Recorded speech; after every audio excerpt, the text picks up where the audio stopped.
ఏంటక్క ఆషాఢం వెళ్ళిపోయా నీకు గోరింటాకు గుర్తొచ్చిందా? అయ్యో కాదండి, ఇది తీసింది ఆషాఢంలోనే అనమాట. పెట్టుకున్నాను ఆషాఢంలోనే. కాకపోతే ఇది వీడియో అప్లోడ్ చేసేసరికి శ్రావణ మాసం వచ్చేసింది. అసలు ఎవరు కనిపెట్టారో ఏంటో ఈ ఆచారం, ఆషాఢంలో గోరింటాకు పెట్టుకోవడం ఏంటో, ఇంకా గోరింటాకు పెట్టుకోవడం ఏంటో గానీ గోరింటాకే కరువు అయిపోయింది.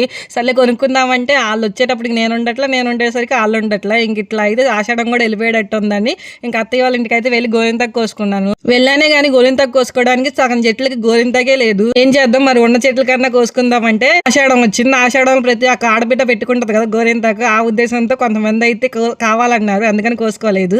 సర్లే ఇంకేం చేస్తాం, వెళ్ళిపోదాంలే, పెట్టుకోపోయినా పర్లేదులే అనుకొని వచ్చేస్తున్నాం అనమాట. మా తిరిగే తిరుగులు చూసి మా బాబాయ్ అయితే కోసుకోండి మా చెట్టు గోరింటాకు అన్నారు. అలా ఒక 2-3 చెట్లు కోసేసరికి ఎప్పుడో 4ంటికి వెళ్ళిన దాన్ని నైట్ 7 అయిపోయింది అనమాట. అది కూడా జోరు వర్షం. ఆ వర్షంలోనే గోరింటాకు కోసుకున్నాం. ఇంతకీ అడగడమే మర్చిపోయా, మన వీడియోకి లైక్ చేయండి. అలాగే ఆషాఢంలో మీరు గోరింటాకు పెట్టుకోపోయినా పర్లా, శ్రావణ మాసంలో పెట్టుకోండి. ఉంటాను.